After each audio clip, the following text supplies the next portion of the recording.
I'm delighted that two #1 authors and two of the nicest people in the publishing world, Peter May and Harlan Coben, both have their latest novel out on the same day on March the 18th. Peter May's is called The Night Gate and Harlan's is called Win.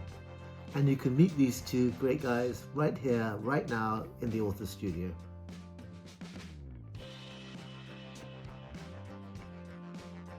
I'm going to go with something a little classic, and that is write. Just write.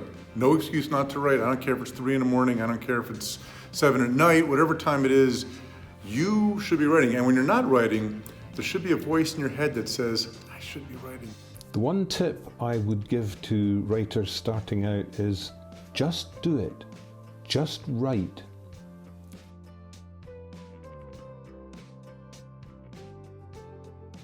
The thing is, the book that I've just written is always the one that's most immediate in your head. And the example I use is, have you ever found or read that paper, they found the paper that you wrote when you were in college you thought was so brilliant, you know? And now you read it and you go, wow, this is crap.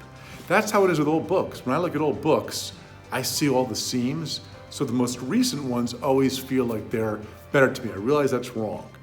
The breakout book was Tell No One, so if I had to pick another book besides the most recent, I'd probably take Tell No One. And I look at my Myron Bolitar series as one long novel, so that's a cheating answer. My favourite book of all the ones I've written is probably The Black House, simply because it was my breakthrough book. I wrote it in 2004. At the time I thought it was the best thing I'd ever written. It was rejected by every publishing house in the UK, but 5-6 years later it was taken up by my French publisher, published in France, translated into French, published first in that language, and then sold around the world and became an international bestseller.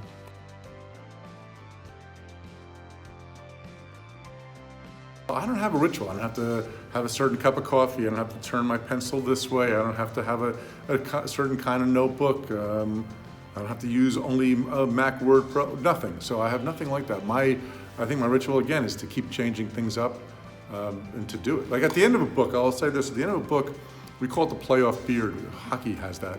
So I don't shave much.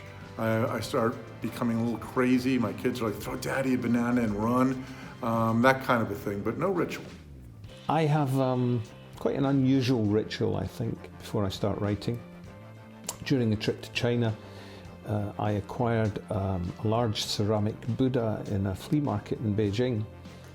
He's a big fella, big belly, bald head, sits cross-legged, and every morning before I start work, I rub his head, I rub his belly, and I have some kind of superstition, I guess, that it brings me luck in my writing.